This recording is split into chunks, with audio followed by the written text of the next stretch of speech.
Matapos konsintihin si Daniel, Sanjo, Joshua at Rhea, pinatamaan ni Catherine, pambababae ni DJ Alam. Matapos umiyak sa publiko at aminin na tila mahirap makahanap ng tunay na kaibigan sa industriya ng showbiz. Ilang netizens ang nataranta sa kwento kung bakit tila nasaktan si Catherine sa breakup nila ni Daniel Padilla. Kasali ngayon ang pangalan ng ABS-CBN actor na si Sanjo Marudo. Isa rin dito ang award-winning actor na si Joshua Garcia. Maging ang dating kaibigan ni Catherine na si Rhea Ataide, na mukhang pare-parehong sangkot at di umano'y inaakusahan ng marami sa mga fans ni Catherine na tila nagkonsinte sa pambababae ni Daniel Padilla.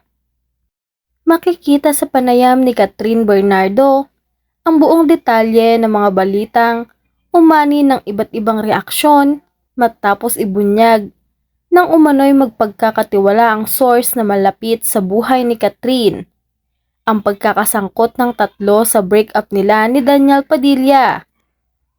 Sa mga tao na iyon ngayon, sa lahat ng wala sa video, alam nyo na kung sino kayo. Hindi ko na yun kailangan isa-isahin. Last year was very hard time for me. And it's so hard to find real friends in the industry. Tama bang konsintihin ang pagkakamali ng kaibigan? Lalo na kung alam mong may nasasaktan na. Ito ang naging genuine question ng maraming fans ni Catherine Bernardo, kina Joshua Garcia, Sanjo Marudo, Rhea Ataide, at iba pa. Matapos madamay ang pangalan at napagbintangan na kinonsinti ang pambababae ni Daniel dahil hindi na nila ito sinabi kay Catherine Bernardo. Noon pa lang ay niloloko na siya ng anak ni Carla Estrada.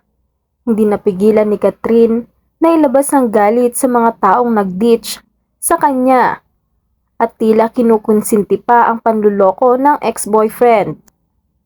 Ilang beses nang nag-trending sa social media ang larawan na ito ng mag-inang Min at Catherine Bernardo. Tila may nangyayari matapos ang tila naging mga kaibigan ni Catherine ay napag-alamang isa sa mga napagbintangan na hindi nagsasabi ng totoo sa aktres kaugnay sa mga pambababae ng dati niyang nobyo.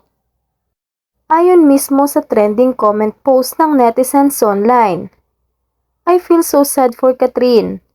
Alam kong ilang months nang nakalipas after official niyang i-announce ang breakup nila ni Daniel. Pero pinansin niyo ba kahapon during the contract signing, parang more of her crying moment is not because of Daniel na. It's because of the betrayal ng inner circle of people na noon nakakasama niya. Or should I say, yung mga taong akala ni Kat ay kaibigan niyang tunay.